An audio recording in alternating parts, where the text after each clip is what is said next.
যদি কৃপা না করেন কারোরই কিছু বলার শক্তি নেই। সর্বা এবং সকল কারণেরও কারণ তিনি মঙ্গলময়, সকলেরই মঙ্গলদাতা। তো এসেছি আপনাদের প্রাণপ্রিয় লোক, আমাদেরও প্রাণপ্রিয় লোক, ভালোবাসার লোক শশীভূষণ পরামানিক, তার সাথে সুসম্পর্ক চুয়াডাঙ্গা আসার পথে। আমার হোম ডিস্ট্রিক্ট এখানে নয়, আমি একটু আমার ব্যক্তিগত একটু কথাটা বলে নেই। হয়তো আমার ভাষার সাথে আপনাদের ভাষা হয়তো স্বাদ লাগছে না, স্বাদ লাগছে না, ঠিক আছে। সেই ক্ষেত্রে আমার হোম ডিস্ট্রিক্ট মানিকগঞ্জ, আমি সাধনা ঔষধালয়ে মানে কবিরাজ হিসেবে এখানে আছি আপনাদের মাঝে। এই দোকানে আসা যাওয়ার মাধ্যমে একটু আলোচনা হয়, সেই সুবাদে বলছি যে যেহেতু হরিবাসের হয়, আপনাদের ভক্তের চরণ পাওয়ার জন্য আমি একটু কৃতার্থ, তাই ভক্তদের চরণ নেওয়ার জন্য আইছি। ঠিক আছে, আপনারা কি পাবেন একটু চরণ ধুলে দেবেন, এই প্রার্থনাই আপনাদের কাছে করি। তো যাই হোক, এখানে মা তো মাই, আমার মা তোমার মা, এটা কোনো মা না, মা শব্দ একটাই, বাবা শব্দও একটাই, ভগবান শব্দও একটাই। ঠিক আছে, মানে এটা শশীর মা গীতা আলোচনা করছে, যদি এটা বলি তাহলে আমার এটা অহংকার। মা এই শব্দের ঊর্ধ্বে জগতে কোনো শান্তি নেই। মা এই শব্দের ঊর্ধ্বে ভগবান, মানে এই ধরায় আর কোনো শান্তি নাই। এর জন্যই আপনারা বা শশীদার কথায় আইছি। তো আমরা একটু ভাগবত বা গীতার আলোচনা যাওয়ার আগে একটু মঙ্গল আলোচনা করি, ঠিক আছে? আমি কিন্তু অধম, আমি কিন্তু কিছুই জানি না। আপনারা কৃপা না করলে ঈশ্বর কিন্তু উপরে নাই, এখানে কিন্তু ঈশ্বর নাই, কিন্তু ঈশ্বর যার যার হৃদয়ে আছে, ভগবান যার যার হৃদয়ে আছে। হৃদয় থেকে যদি আপনারা যে কাউকে যদি আশীর্বাদ মন থেকে দেন, সে কিন্তু অনেক উপরে উঠতে পারবে। আর যদি হৃদয়ে কষ্ট রেখে যদি আশীর্বাদ করি, কোনোদিনই সে উপরে উঠতে পারবে না। এটাই ভগবান মানে বিভিন্ন শাস্ত্রের মাধ্যমে আমাদের জ্ঞান দিয়েছে। তো আমি জানি না কিছু, আগেও বলছি এখনো বলি আমি কিছুই জানি না। তো আপনাদের কৃপা যদি হয়, ভক্তের কৃপা যদি হয়, তাহলেই কিঞ্চিত আলোচনা, ভগবানের আলোচনা হলেও হতে পারে। তো যাই হোক, একটু ভগবানের মঙ্গল আলোচনা আমরা করি। মা বসেন।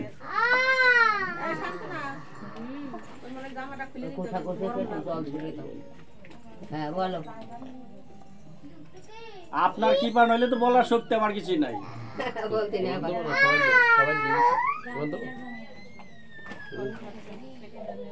তো আমরা একটু গুরু বন্দনা করি, যার যার নিজ নিজ গুরুদেব আছে, সেই গুরুদেবের উপলক্ষে নিয়ে আমরা একটু মঙ্গল আলোচনায় যাব।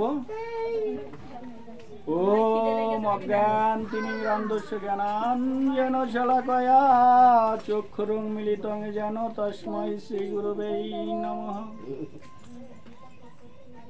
শ্রী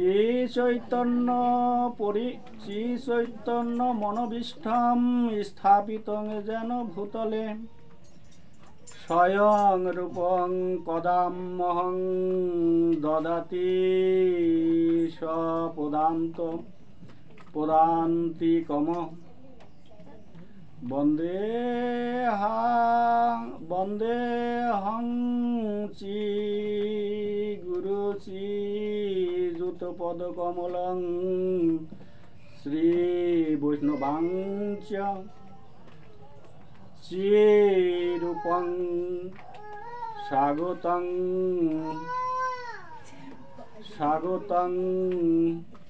সহগণ রঘুনাথং বিতং তং সজীবম সাদৈবতং সাবধূতং পরিজন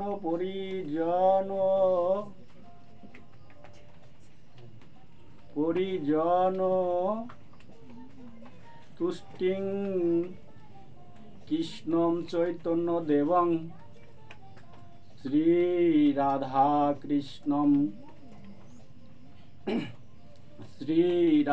কৃষ্ণম সহগণ ললিতা শ্রী বিশাখাং বিতং চ আত্ম পঞ্চতত্ত্ব কং কৃষ্ণম ভক্ত স্বরূপং স্বরূপকম ভক্ত অবতারং কৃষ্ণ ভক্ত অবতারং ভক্তাক্ষং ভক্ত শক্তিকম। জয় শ্রীকৃষ্ণ চৈতন্য প্রভু নিত্যানন্দ শ্রী অদ্বৈত গদাধর শ্রীবাসাদি গৌর ভক্তবৃন্দ। হে কৃষ্ণ করুণারে সিন্ধু দীনবন্ধু জগৎপতে গোপেশ গোপিকা কান্ত রাধা কান্ত নমস্তুতে। তপ্ত কাঞ্চন গৌরাঙ্গী রাধে বৃন্দাবনেশ্বরী বিশুভানু সুতেন দেবী প্রণমামি হরি প্রিয়ে। নমো বিন্দায় তুলসী দেব্যই প্রিয় কেশব্যব চ কৃষ্ণ ভক্তি পদে দেবী সত্যবত্তৈ নমো নমঃ। বাঞ্ছা কল্পতরু ভস্য কৃপারে সিন্ধু এব চ পতিতানাং প্রাণনাভ্যৈ বৈষ্ণবেভ্যৈ নমো নমঃ। ওম পিতা স্বর্গ পিতা ধর্ম পিতা হি পরমং তপ পিতরি প্রীতিমা পণ্যে প্রিয়ন্তে সর্বদেবতা। ওম মাতা ধরত্রী ব্রহ্মময়ী সতী দেবী তু রমণীর চেষ্টা নির্দোষা সর্বধূকারাধ্যা পরমময়ে তুষ্টি শান্তি ক্ষমাগতি সর্বহা সদা চ গরিমা পদ্মা চ বিজয়া জয়। জয় জয় শ্রীমদ্ ভগবত গীতার প্রতি একবার হরি হরি বল।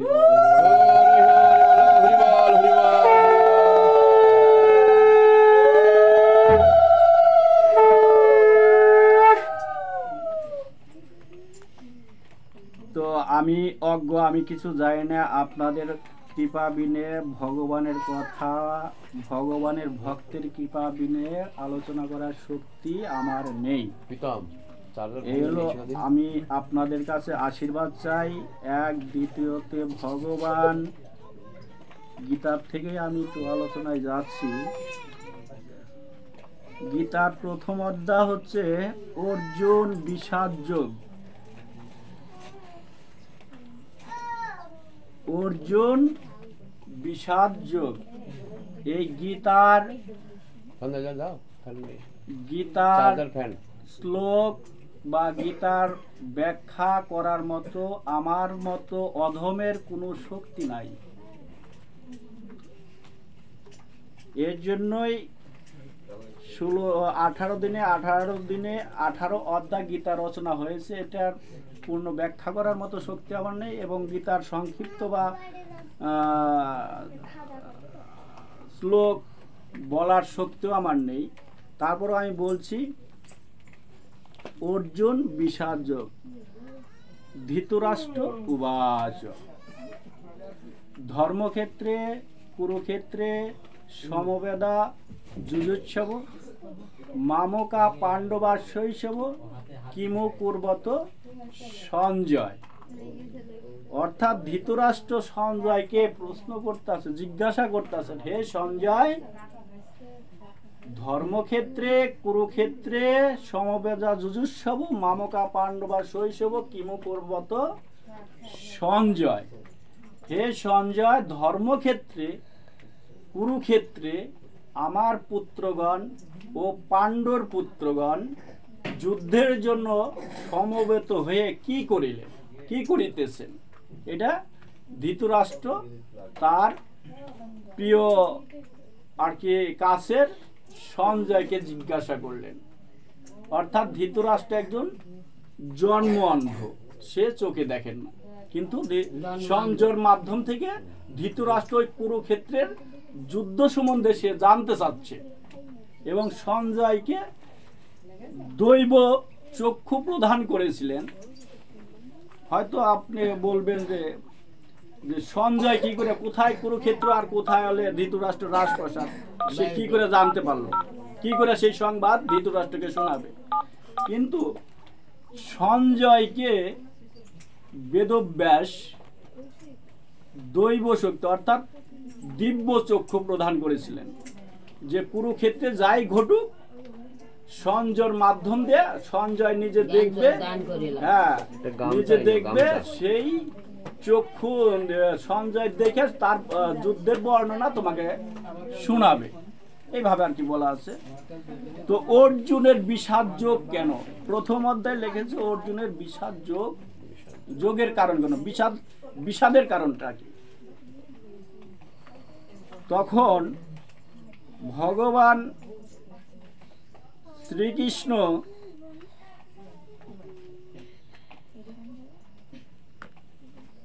অর্জুনের বিষাদ যোগের কারণ জানতে পারছিলেন না।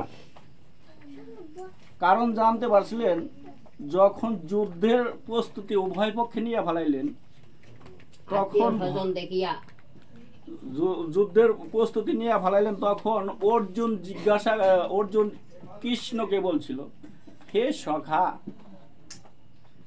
সখা, যে আমি কাদের সাথে অস্ত্র ধরবো, কাদের সাথে যুদ্ধ করব, সেই যুদ্ধ ভূমিতে আমার রথ স্থাপন করো।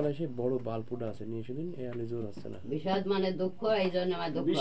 বিষাদ অর্থের মানে হলো এটাই, বিষাদ অর্থ হলো যে আমি এই বিষাদটা কখন সে বিষাদগ্রস্ত হলেন, যখন ধর্মক্ষেত্র কুরুক্ষেত্রের মাঝখানে বলল যে আমার রথ, আমি কাদের সাথে যুদ্ধ করব, আমার রথটা তাদের মাঝখানে স্থাপন করো।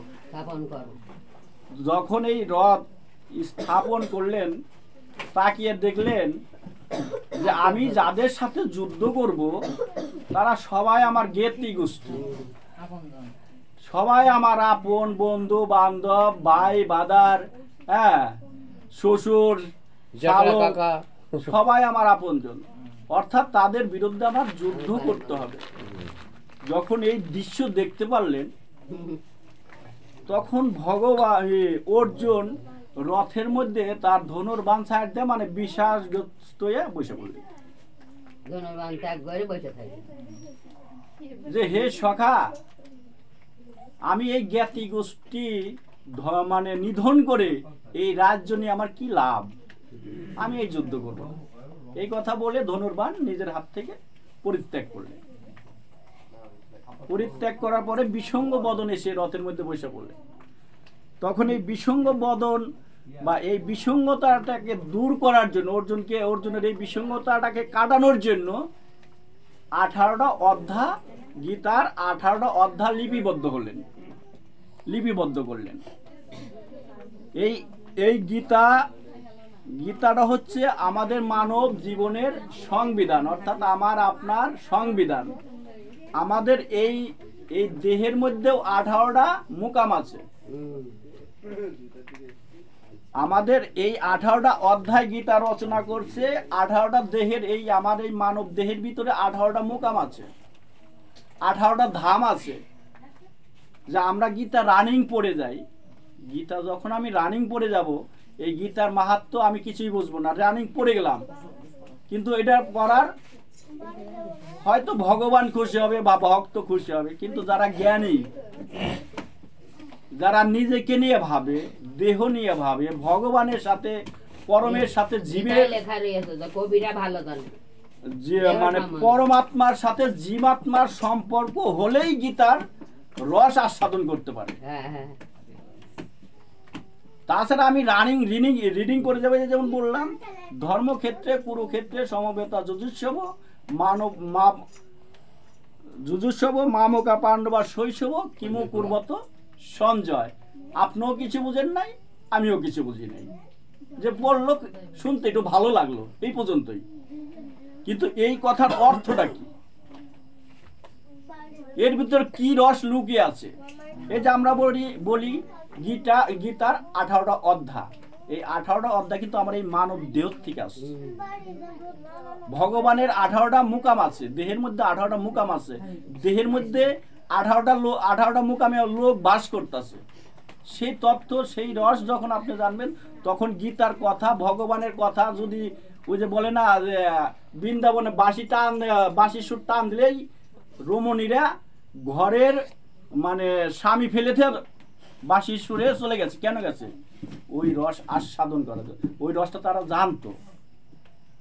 কারণ আমার এই দেহটা হচ্ছে নরস্বর দেহ, আমরা এই মিথ্যাময় মরণশীল দেহ নিয়ে অহংকার করি,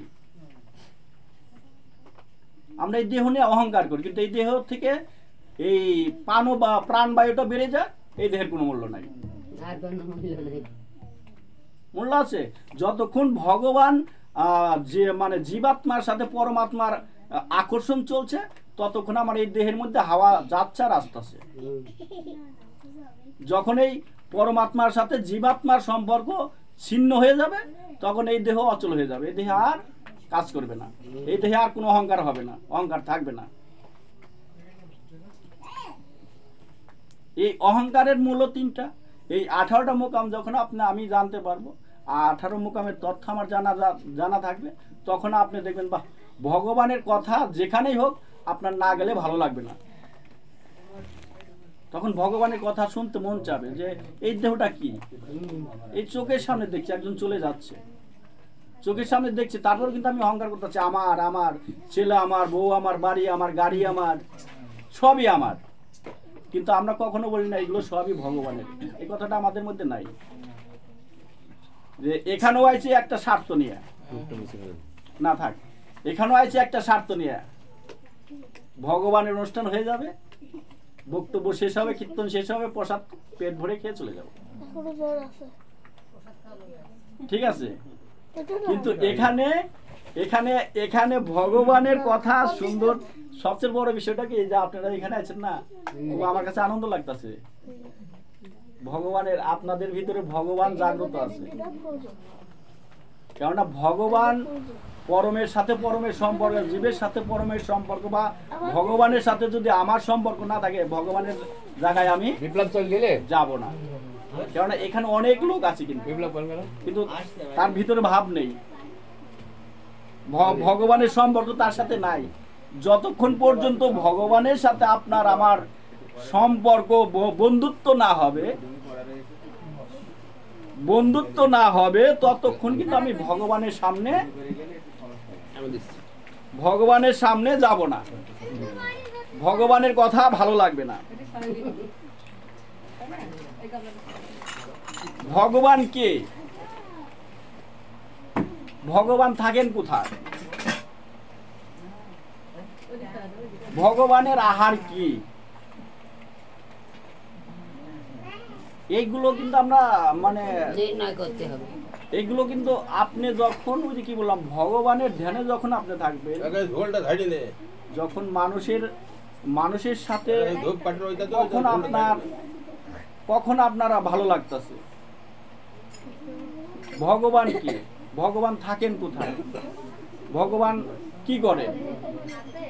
আমরা ভাবি কি ভগবান মন্দিরে,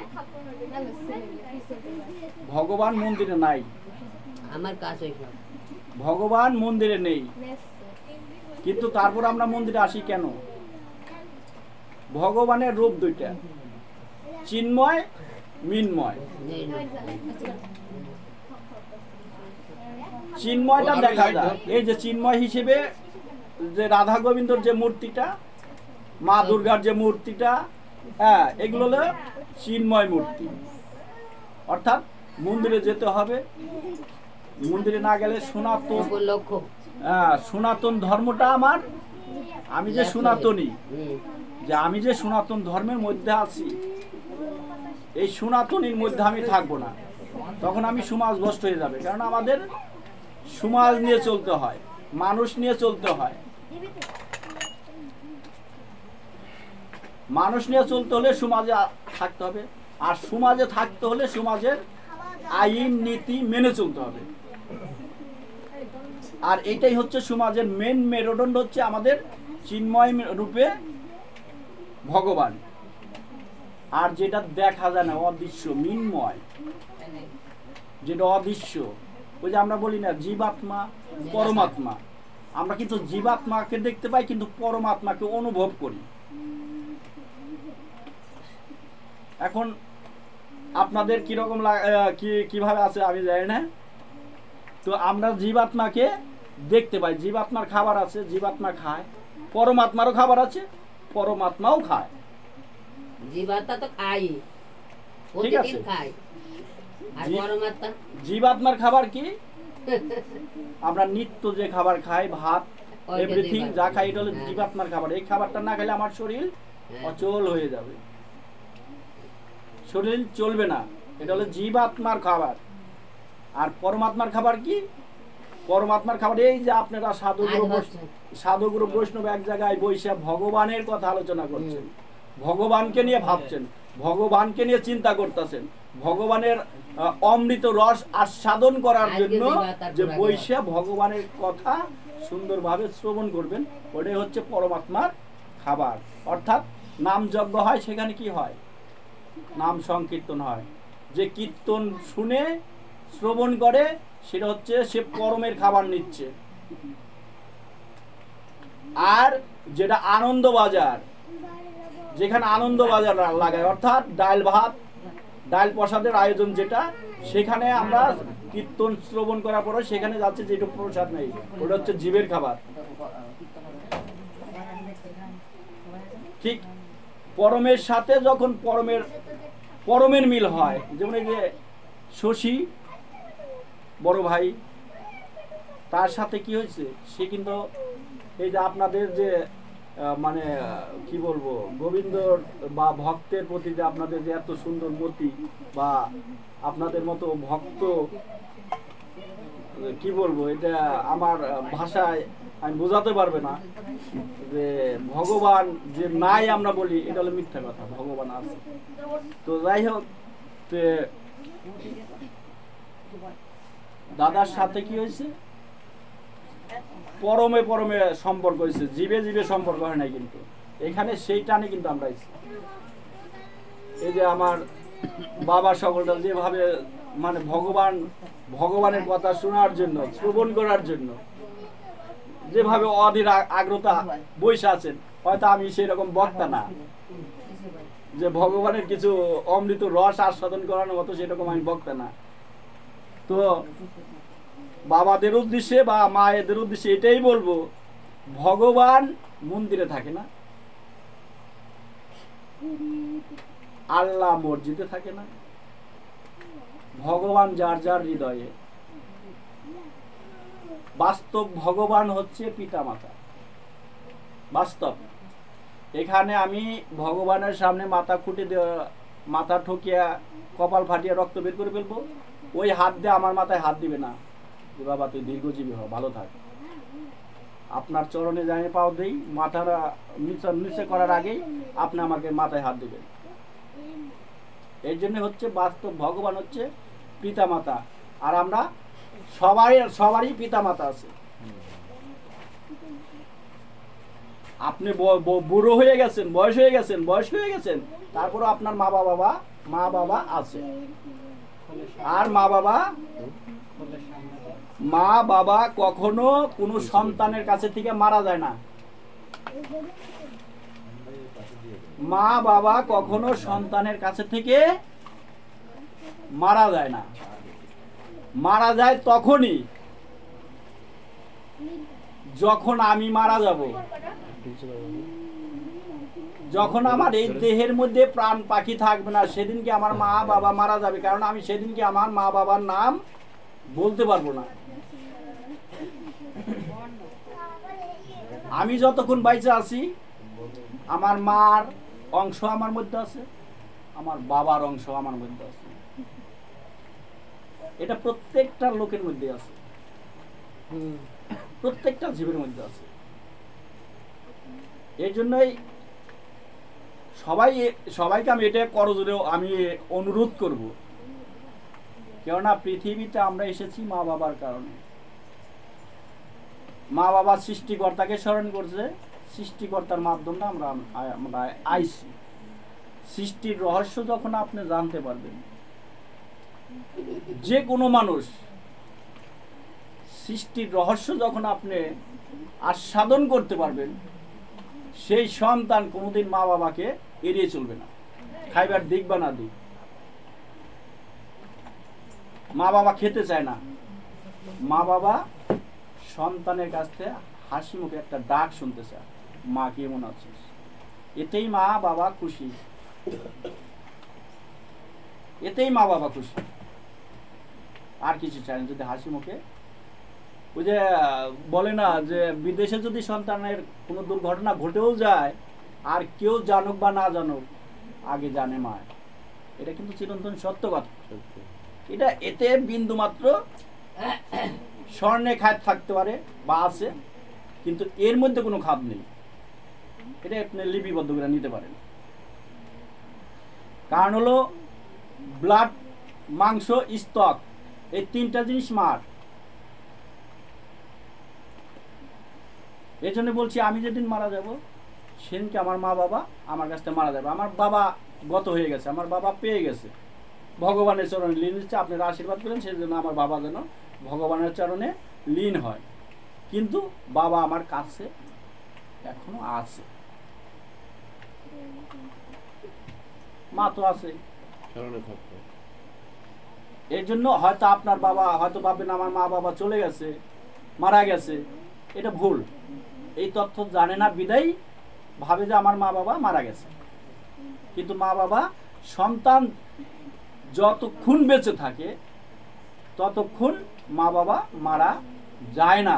মা বাবা দেহ রাখে, নরস্বর দেহ থেকে পানু পাখিটা চলে গেছে, হ্যাঁ পানু পাখিটা চলে গেছে, কিন্তু মা বাবা আমার হৃদয়ে আছে।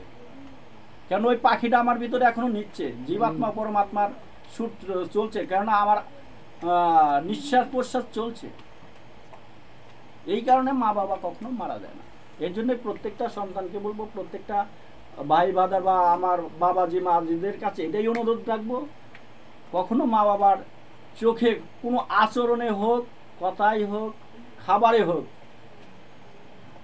যে কোনো বিনিময়ে মা বাবার চোখে থেকে জানি এক বিন্দু জল না পড়ে তোমার ব্যবহারে। তাহলে এই দিন এমনি তো ঋণী মানুষ মাত্রই, মানুষ জন্ম মাত্র 5টা ঋণ না জন্মগ্রহণ করে। সে 5টা ঋণ কি? ব্রহ্মযজ্ঞ, দৈবযজ্ঞ, পিতামাতা যজ্ঞ, ভূতযজ্ঞ, আর একটা হলেন নিযজ্ঞ। ব্রহ্মযজ্ঞটা কি? ব্রহ্মযজ্ঞটা হচ্ছে মনি ঋষি, যারা ধ্যানে আছেন, মনি ঋষি, তাদের দেখলে সম্মান করতে হবে, তাদেরকে যাই পারো তোমার দান করতে হবে, যাই পারো, তারা চায় নিবে না। ব্রহ্ম মানে মনি ঋষিদের কাছে আমরা ঋণী আছি। আর মনি ঋষিদের কাছে ঋণ এই কারণেই, তারা যদি এই ধ্যান যোগে স্মৃতি শ্রুতির মাধ্যমে যদি ব্রেনে না আনতে পারতো, তাহলে এই মূর্তি আমরা পেতাম না, ভগবানের মূর্তি আমরা পেতাম না। এই যে এখানে যে লিপিবদ্ধটা হয়েছে, এই লিপিবদ্ধ আমরা পাইতাম না, কেননা এগুলো সব মনি ঋষিদের কাছ থেকে এসেছে ধ্যানের মাধ্যমে। আর দৈবযজ্ঞটা কি? দৈবযজ্ঞটা হচ্ছে আমাদের, আমরা সনাতনী, প্রতিমা পূজা, প্রতিমা মূর্তি গঠন করতে হবে, পূজা পার্বণ করতে হবে। এটা হচ্ছে এখানে আমরা ভগবানের কাছে আমরা এখানে ঋণী, মানে ঘরে হোক যে পেলে হোক পূজা করতে হবে।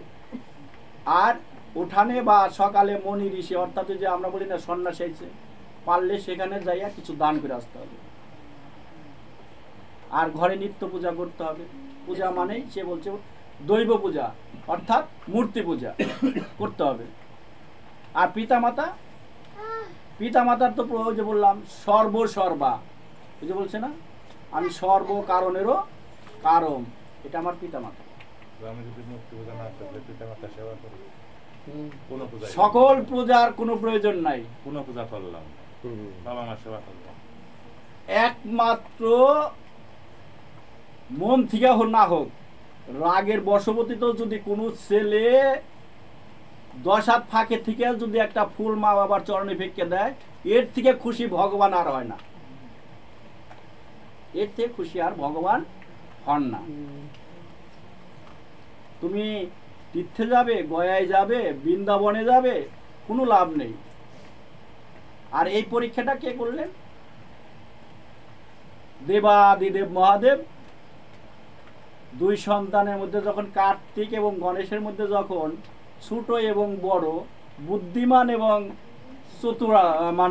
চতুরাত্রর জন্য প্রমাণ করার জন্য, মানে গণেশ বলছে আমি বুদ্ধিমান, কার্তিক বলছে আমি, এর মধ্যে মানে শিব এবং পার্বতী কেউ কাউকেই ফালিয়ে দিতে পারতেছে না। পরে এটাই যুক্তি বের করলো যে ঠিক আছে, কে বড় কে বুদ্ধিমান এটা তো আমরা নির্ণয় করতে পারতাছি না, তো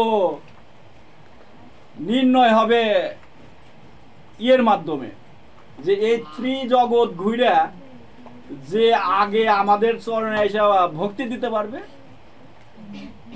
তাহলে সে তাকেই ভাববো সে বুদ্ধিমান। এটা হলো নির্ণয় করলো। এখানে কার্তিকের তো ময়ূর আছে, ময়ূরের পিঠে এটা মানে ভ্রমণে যাবে। কার্তিক তো মহা খুশি যে আমি তো গণেশের থেকে আগে আসবো। কার্তিকের বাহন হলে ময়ূর, আর গণেশের বাহন হলে মুশুক অর্থাৎ ইঁদুর। এখানে কার্তিক তো মহা খুশি যে আমার ছোট ভাই তো এমনি ছোট থাকবে, বুদ্ধি তো কম থাকবে, কারণ আমি তো মা বাবা যে যে চিন্তাধারার কথা বলছে আমি তো ত্রিভুবন ঘুরে আসতে পারবো আগে। কার্তিক তো মুশুক না, ত্রিভুবন ঘুরে আসতে পারবে না। কার্তিক এই কথা বলার পরে মানে কি বলবো, ময়ূর নিয়ে সে বেরিয়ে পড়ছে। বেরিয়ে পড়ার পরে এখানে গণেশ চিন্তা ভাবনা করতেছে, তো আমার দ্বারা তো ত্রিভুবন মুশুকটি নিয়ে সম্ভব না, আবার ঈশ্বরের কি পায় ভগবানকে সবই সম্ভব। কার্তিক চলে যাওয়ার পরে মুশুক চিন্তা, এখানে পার্বতী বলতেছে যে কার্তিক চলে গেল, কিন্তু গণেশ তো এখনো বেরোচ্ছে না, কারণটা কি, যাবে কখন? তো দেবাদিদেব মহাদেব তো সে তো অন্তর্যামী, সবই বুঝতে পারতেছে। তো কার্তিক গণেশ কি করছে, স্নান ধুতি কইরা শিব পার্বতী বসে রয়েছে, কি করলো, চতুর্দিকে 7টা রাউন্ড দিলে, প্রদক্ষিণ করলে। মুশুককে নিয়ে প্রদক্ষিণ নিয়ে প্রণাম কইরা বলতেছে, মা বাবা আমি আর ত্রিভুবন ভ্রমণ করে এই যে আমি প্রণাম করলাম, আমার ত্রিভুবন ঘোরা শেষ। ঠিক আছে, যখন এই কথা বলছে তখন বলতেছে তথাস্তু। এনে কার্তিক তো ঘুরে আইসে, আইসা বলতেছে গণেশ তো আসতে পারে নাই।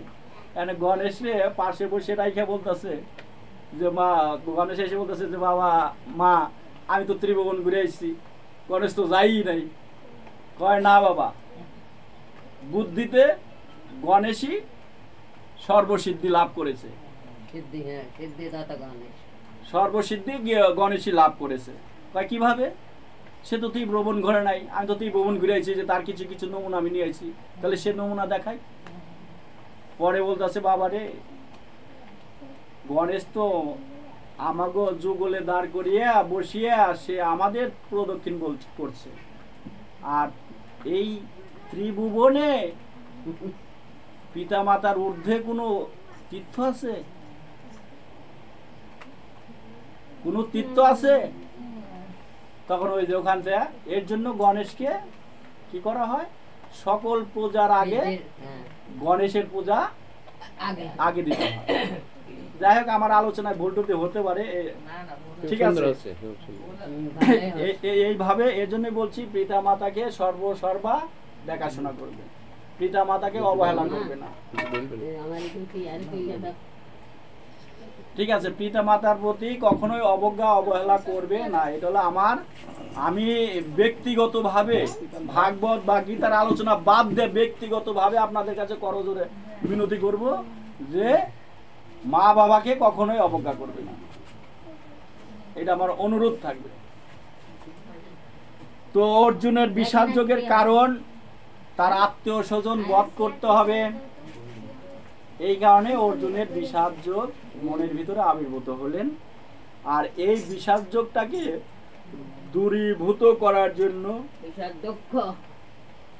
সে 18টা অধ্যায় লিপিবদ্ধ করলেন। কেন করলেন? বিষাদ যোগটাকে কাটানোর জন্য। ভগবান যে তুমি যে জন্মগ্রহণ করেছো, তুমি সর্বসর্বা নও, তোমার মধ্যেও আরেকজন আছে, সেটাকে তুমি প্রকাশ করে দেখো।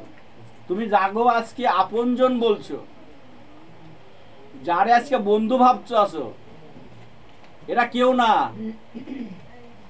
এরা শত্রু। ঠিক আছে, এরা শত্রু হবে, কেননা যতক্ষণ এদের বা তোমার মধ্যে এই মায়া থাকবে ততক্ষণ তুমি আপনজন বলেই আঁকিয়ে রাখতেছো। যখন এই মায়ার বাঁধনটা ছিঁড়ে যাবে, অর্থাৎ তোমার প্রাণপ্রাক্ষীটা যখন এই খাঁচার থেকে বেরিয়ে যাবে, তখন তোমার এই আপনজন আত্মীয়রাই বলবে যে ঘরে তাড়াতাড়ি বের কর, তাড়াতাড়ি নিয়ে যা। মায়াটা কোথায়? যে এই মায়াকে পাশ কাটিয়ে যে চলতে পারতেছে, সে গোবিন্দর পথে, ভগবানের পথে এগিয়ে যাচ্ছে। সে ভগবানের পথে এগিয়ে যাচ্ছে, তাকে আটকানোর মতো কারো শক্তি নেই। কেননা ভগবানকে খোঁজার জন্য যেতে হয় না। যে প্রকৃত ভক্ত, যে ভগবানের চিন্তা করে, ভগবান সেই ভক্তের চিন্তা করে। ভগবানের কথা কোথায় দেখেছেন? যে করে আমার আশ, আমি করি তার সর্বনাশ। যদিও সে না ছাড়ে আমার পাশ, আমি হই তার দাসেরও দাস। অর্থাৎ যে আমাকে নিয়ে ভাবে, সে যদি আমাকে নিয়ে একবার ভাবে, আমি তাকে নিয়ে 10 বার ভাবি। তাকে আমি ছায়ার মতো দেখি, ছায়ার মতো রাখি, যাতে আমার ভক্তের কোনো, আমার সন্তানের কোনো বিপদ না হয়। যেমন একটা মা তার সন্তানকে তার নিজের আঁচল দিয়ে যেরকম যত্ন সহকারে বাঁচিয়ে রাখার আপ্যায়ন চেষ্টা করে, ঠিক উপর থেকে স্বয়ং ভগবান আমাদের সেই রকম মানে ভালো রাখার জন্য, ভগবানের কথা শোনার জন্য, হ্যাঁ, সে দুর্গম রাস্তাতেও তাকে আনার চেষ্টা করতেছে। আপনাদের কাছে এটাই বলবো, কাউকে ধাক্কে সরিয়ে দিবেন না। পারলে হরি কথা শোনানোর জন্য তাকে খরচ দিয়ে নিয়ে যাবেন, এতেও ভগবান খুশি। আমি যেতে পারতাছি না, পারলে আমাকে সঙ্গে করে নিয়ে যাবে। এই যে হরিবাসর আইছে, ভগবানের ঘর, হরিবাসর, হরিবাসর। এখন এই কথার ব্যাখ্যা বা এর বিশ্লেষণ করতে গেলে বলবেন কি? যখন হরিবাসর শব্দের অর্থ হরির সাথে বাস করা, অর্থাৎ ভগবানের সাথে বাস করা। এই মুহূর্তে যে আমরা যে আছি, ভগবান আমাদের সাথে বাস করতেছে যুগলে, একা না। আমি একা আইছি, আবার যদি বলি যে না আমি একা না, আমার সাথে যুগল আছে, আমার সাথে যুগল না, আমার সাথে মা আছে, বাবা আছে, ভাই আছে, বন্ধু বান্ধব আছে। যারা এইগুলোর তথ্য জানে তারা নিয়ে একসাথেই আসে। যদি বলি যে আমি না একা, তাহলে একা। আর যদি বলি যে না, আমার বন্ধু বান্ধব, আমার মা বাবা, আত্মীয় স্বজন, হ্যাঁ, সবাই আমার সাথে আছে। কিন্তু এইগুলো তো আমি ওই হনুমানের মতো বুক ছিঁড়ে দেখাতে পারবো না। হনুমান যেরকম রাম সীতাকে বুক ছিঁড়ে দেখিয়ে দিচ্ছে যে দেখো, কি কারণে দেখাইলো সংক্ষেপে একটু বলি। বুক ছিঁড়ে দেখানোর মানেটা কি? না, যে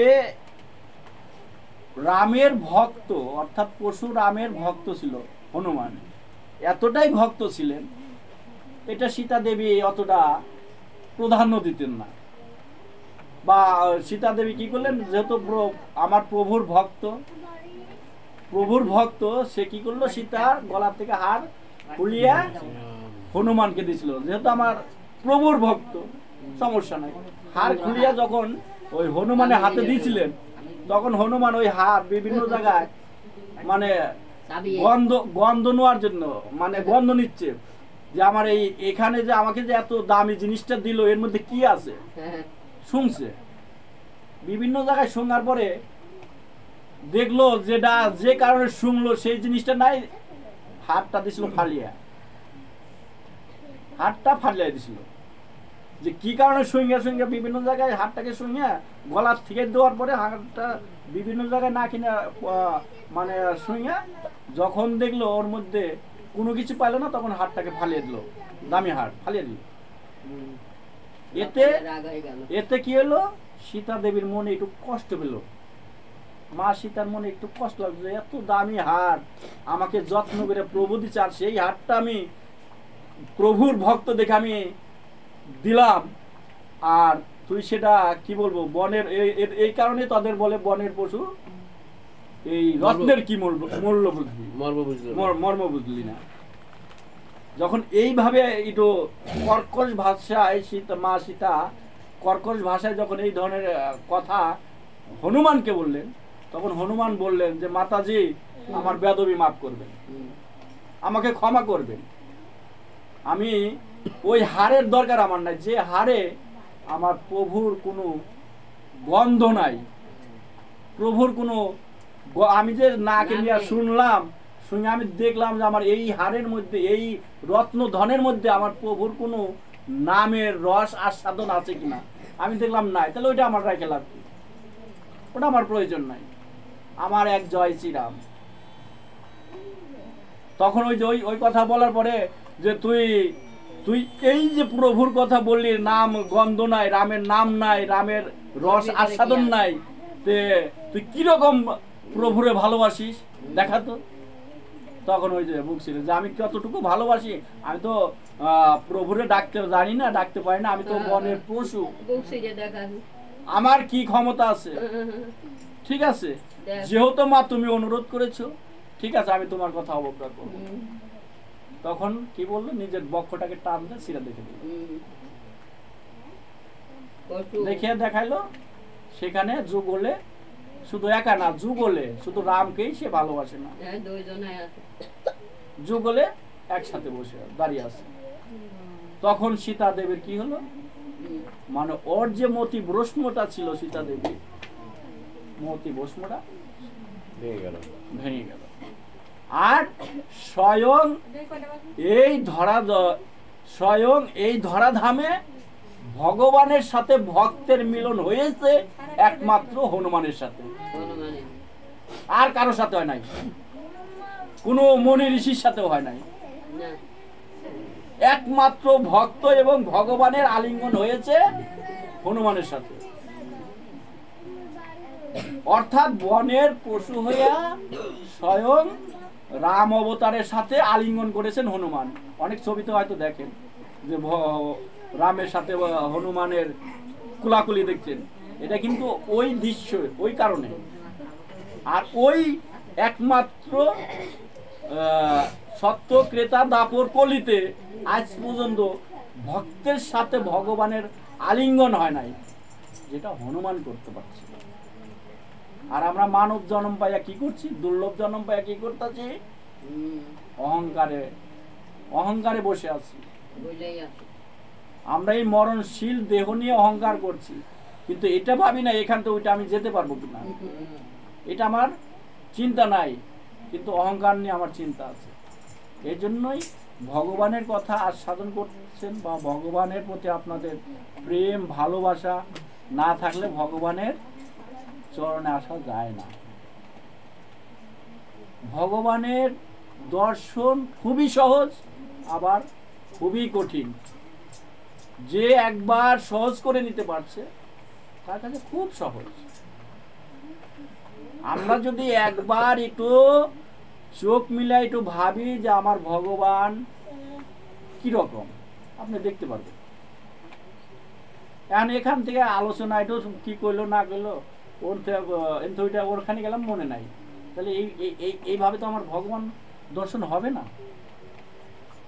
ভগবান দর্শন হলে দিনে, সারা দিনে নেই বা না নেই, আপনি শয়নে যাওয়ার আগে একবার একটু চিন্তা, মানে মনে চিন্তাবিহীন, চিন্তা না যে কোনো কাজ করবেন, ওই কাজ কোনোদিন ভগবানের চরণে যা পৌঁছাবে না।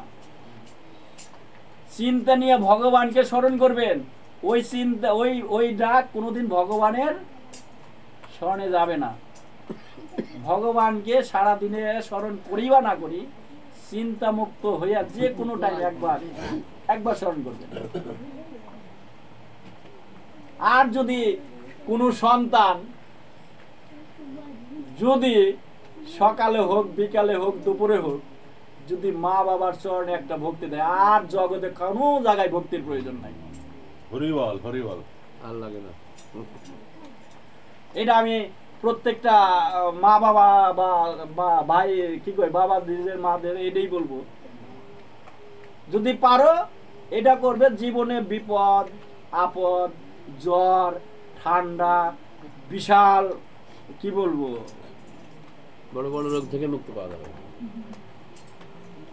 মানে বিপদ কি জিনিস, যে দিনে একবার মা বাবাকেও স্মরণ করে চলে। ভগবানের কথা তো ছেড়ে দিলাম, যেটা আমি কোনোদিন চোখে দেখি নাই। যদি দিনে মা বাবাকে মন থেকে চিন্তা মুক্ত হয়ে একবার মা বাবাকে স্মরণ করে, তার কোনো বিপদ নাই, কোনো বিপদ নাই। যার বাবা মা নাই, যার বাবা মা নাই, স্বয়ং ভগবান গুরু রূপে আমাদের কাছে আইছেন। ভালো কথা বলেছেন, সুন্দর কথা মনে করে দিয়েছেন। বুঝেছেন যে স্বয়ং ভগবান, আমরা হয়তো যার কাছ থেকে মন্ত্র বা দীক্ষা নিয়েছি, তাকে যদি আমরা মানুষ রূপে অনুভব করি, তাহলে এই জীবনটা আরো বৃথা চলে যাবে, সব শেষ। আরো বৃথা চলে যাবে। এমনি তো আমরা পাপে জর্জরিত, পাপে জর্জরিত, কিন্তু আমরা যদি ওই দীক্ষা গুরু যেটাকে বলি, দীক্ষা গুরু যেটাকে আমরা বলি, দীক্ষা গুরু তো জীবনে একটাই হয়, শিক্ষা গুরুর কোনো শেষ নেই। সেই দীক্ষা গুরুকে যদি আমরা বলি যে মানুষই তো আইসে বসেন গা, না, দীক্ষা গুরু বাজারে যেরম গুরু তেরম শিষ্য, ভগবানের স্বরূপ, ভগবানের স্বরূপ দীক্ষা গুরু। শাস্ত্রে আছে ভগবান এবং গুরু দুইজনই আপনার বাড়িতে উপস্থিত হয়েছে। আপনি কাকে বসতে আগে দিবেন আমি জানি না। ভগবানও আইছে বাড়িতে, আপনার গুরুদেবও বাড়িতে আইছে, কাকে আগে আসন দিবেন? আগে গুরুদেব দিতে হবে, কিন্তু আমি জানি না। ঠিক আছে, যে গুরুদেব হয়তো অনেকে ভাবে যে গুরুদেব তো মানুষ রূপ, আর ভগবান যেটা যেটা আমি দেখি না সে আইসে উপস্থিত, কারণ দিব কারে। কিন্তু যদি আসন আগে যদি দিতে হয়, তাহলে ওই যে মা যেটা বলছে, আগে গুরুদেবকে দিতে হবে। তার হইতেই তো কৃষ্ণকে পাচ্ছে। শাস্ত্রে আছে কৃষ্ণ যদি, ভগবান যদি রাগ করে যদি আপনার গৃহে থেকে চলে যাইতে চায়, রাগ করে যদি ভগবান যদি আপনার গৃহে থেকে রাগ করে যদি চলে যেতে চায়, ভগবান রাখিতে পারে, গুরু রাখিবারে পারে, গুরু ভগবান কৃষ্ণকে রাখিতে পারে। আর গুরু যদি রুষ্ট হয়ে যায়, রেগে যায়, কৃষ্ণ রাখিতে পারে না, পারবে না। তাহলে আগে গুরু পেছে কৃষ্ণ। এর জন্যই মায়েদেরও একটা কি বলবো, আমার হয়তো ছোট মুখে বড় কথা হয়ে যাচ্ছে কিনা জানি না, মায়েদের জগতে একটাই জায়গায় পূজা দেওয়া, সেটা হচ্ছে জগৎ স্বামী, জগৎ প্রভু, জগৎ গুরু, সেটা হচ্ছে মাদের স্বামী। এর ঊর্ধ্বে যেখানেই যাব, স্বামীর অনুমতি ছাড়া যেখানেই যাব নিষ্ফল।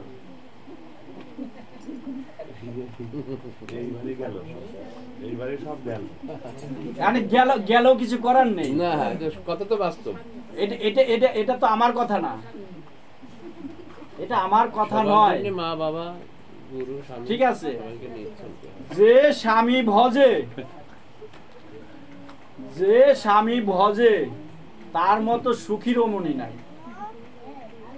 হরে কৃষ্ণ বৈদ্য। আজ এই পর্যন্ত আলোচনা। হ্যাঁ, যাই হোক, অনেক আলোচনায় গেলাম। আমার যদি আলোচনার মধ্যে যদি কোনো ভুল ত্রুটি থাকে, হ্যাঁ, আমাকে নিজ গুণে আপনারা ক্ষমা দৃষ্টিতে দেখবেন, ঠিক আছে।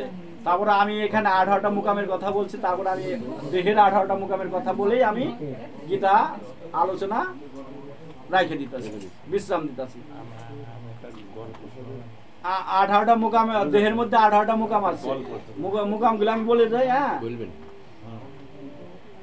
চূড়া মধ্যে চূড়ামণি ব্রহ্ম পাশে চিতি, পাঠ মধ্যে মহাবিষ্ণু করেন বসতি, চক্ষু মধ্যে কালাচাঁদ করিতেছে ধ্যান, নাসিকাতে নিত্যানন্দ মধু করেন পান, কর্ণেতে চৈতন্য গোসাই হয়ে সাবধান, মুখেতে বদ্রাক্ষ বসি 32 যুগান, অর্থাৎ দাঁত, জিহ্বার নিচে বসে নদী, জিহ্বার নিচে বসে নদী গায়া গঙ্গা জল, কর্ণেতে চৈতন্য গোসাই হয়ে সাবধান, মুখেতে বদ্রাক্ষ বসি 32 যুগান, জিহ্বাতে নারদমণি বাজাই কুন্দল, জিহ্বার নিচে বসে নদী গায়া গঙ্গা জল, আলা জিহ্বায় সরস্বতী বামেতে সীতাম, কণ্ঠদেশে চিকানায় বাহতে বলরাম, হস্ত মধ্যে শ্রী গোবিন্দ দানের অধিপতি, সপ্তদ্বীপে জগন্নাথ করেন বসতি, নাভিমূলে ব্রহ্মসদা করিতেছে লীলা, লিঙ্গে মহাদেব বসে লয়ে চন্দ্রকলা, গুজ্জদ্বারে বসে আছে নাটোয়া গোপাল, প্রামিনী সঙ্গে কেটি বড়ই রসাল, হাঁটুতে শক্তির স্মৃতি বসুমতি পায়, 18 মুকামের তথ্য শুনো সমাদায়। এই সকল তথ্য জানে যেই নরে, নরলোকে তস্য তারে দেবলোকে মানে। বাহ, বুঝেছে? হরিবল, হরিবল। আর এই গীতা শাস্ত্রটাই 18 মুকাম, এই যে যে জায়গার কথা বলছি আমি, এই জায়গার থেকেই বর্ণনা করা। ঠিক আছে? তো যাই হোক, এখানে গীতাকে আমি বিশ্রাম দেব মাহাত্ম্য বলে। হ্যাঁ, আমরা পুরো মাহাত্ম্য যাচ্ছি না, ওই গীতার 18টা নাম বলছি। হ্যাঁ,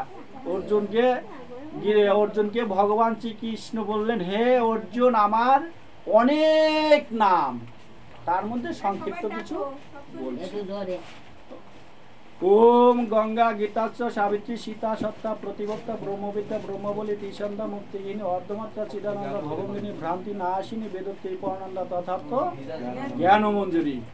এখানেই আমরা গীতাকে বিশ্রাম দিলাম। জয় জয় গীতা, ভাগবত শ্রীমদ্ ভগবত গীতা।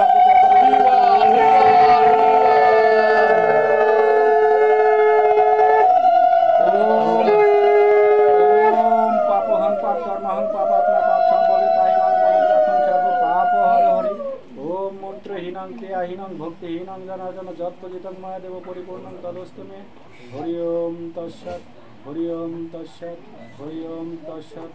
ওম সর্বে ভবন্তু সুখিং, সর্বে সন্তু নিরাময়া, সর্বে ভদ্রাণি পশ্যন্তি মা পশ্যন্তি দুঃখমাপয়াৎ।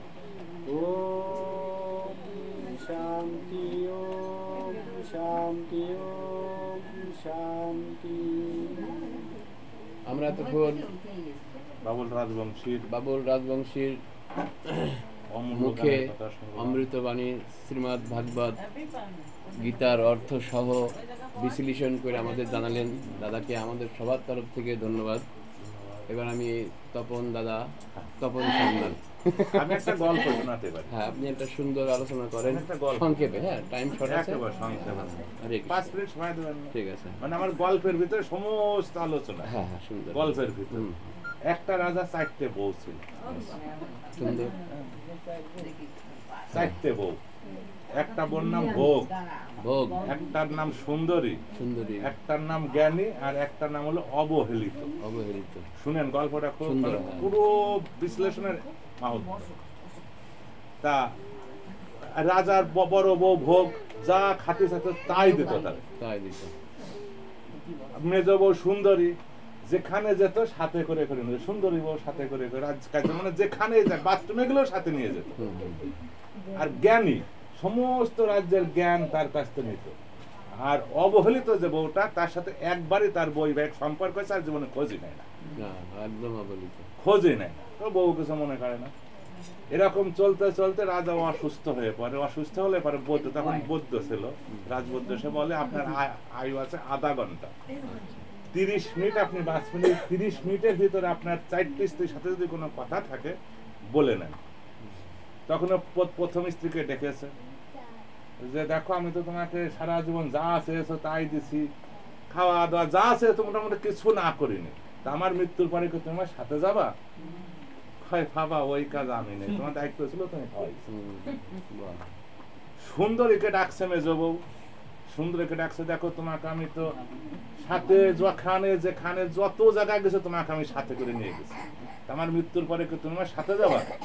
কয় ওর দরকার নাই, তুমি আজকে মারা গেলে কাল কারাটা রাজকুমার দেখে আমি বিয়ে বসে যাবো। 3 নাম্বার স্ত্রী জ্ঞানী, জ্ঞানীকে ডাকছে যে তোমাদেরকে আমি মৃত্যুর পর তো জমালয়ে যায় বা কোথায় যায়, কিন্তু জ্ঞানের তো প্রয়োজন হতে পারে, তা জ্ঞান নেবো কাছ থেকে, তা তোমার মৃত্যুর পরে তোমার আমার সাথে যাবা। হ্যাঁ, ওগুলোকে যেতে পারি কোথায়? শ্মশান পর্যন্ত। তারপরে এখন ডাকছে খুঁজে খুঁজে সেই অবহেলিত বউটা ডেকেছে, ডেকে বলছে দেখো আমি আর কতটুকু বাঁচবো, তা আমি তো তোমার কোনোদিন খোঁজ খবর নেইনি, ভরণ পোষণ করিনি, কোনো কিছুই করিনি, একবারই তোমার সাথে আমার দেখা হয়েছে, তা তুমি কি আমার মৃত্যুর সাথে আমার মৃত্যুর পর আমার সাথে যাবে? কয় তুমি একদিন হলো আমার স্বামী হয়েছে এবং তুমি আমাকে বিবাহ করেছো, অবশ্যই তোমার সাথে আমি যাবো। তা মৃত্যুর পরে ওই অবহেলিত বউ স্বামীর সাথে চিতাই মানে ঝাঁপ দিয়ে স্বামীর সাথে সে সলীন হয়ে যায়। এখন কথা হচ্ছে 4টে বউকে, নাম্বার 1 ভোগ মানে আমাদের দেহ, যা পাই তাই খাই। সুন্দরী মানে টাকা, যেখানে যায় পকেটে করে করে আমরা নিয়ে যাই। জ্ঞানী প্রতিবেশী, ঘাড়ে করে শ্মশান পর্যন্ত নিয়ে যাবে। আর ওই যে অবহেলিত বউ, ওটা হলো ধর্ম, সে একদিন মন্দিরে গিয়েছিল, ওটা হলো ধর্ম। তা বাবুদা মা সম্পর্কে যেটা বললো, তা মা সম্পর্কে আর একটা কথা বাবুদা যদি বলে দিত সেটা ক্লিয়ার হতো।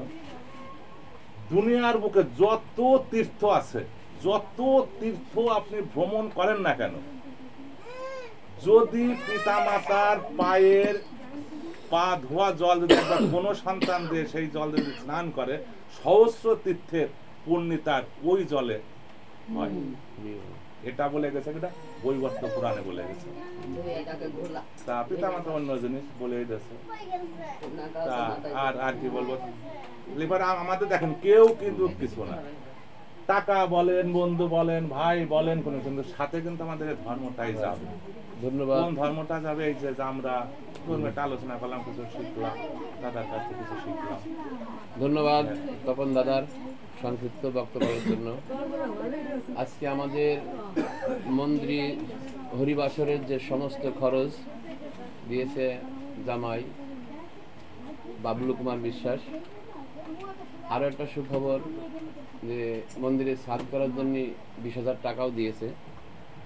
আর আপনারা সবাই আশীর্বাদ করবেন যাতে মন্দিরে তাড়াতাড়ি ছাদটা করে ফেলতে পারি, যেহেতু সবারই অসুবিধা হচ্ছে। হ্যাঁ, আশীর্বাদ করবেন। আর সামনের শুক্রবারও চেষ্টা করবেন আসার জন্য। সামনের শুক্রবার যত আছে তত চেষ্টা করবেন। হ্যাঁ, তাহলে আজকে আলোচনা আমরা এই পর্যায়ে রাখছি। হ্যাঁ, জয় জয় শ্রীমদ্ ভাগবত গীতার প্রতি একবার হো, ভক্তবৃন্দদের প্রতি একবার হো, এই মন্দিরের মঙ্গলার্থে সবাই একবার হো।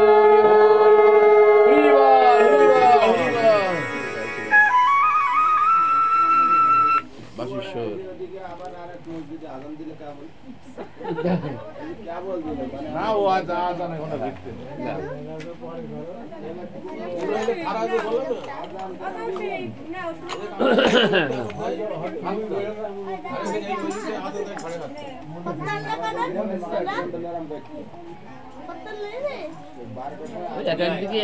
এলাকা ভিত্তিক হয় করে এলাকা ভিত্তিক।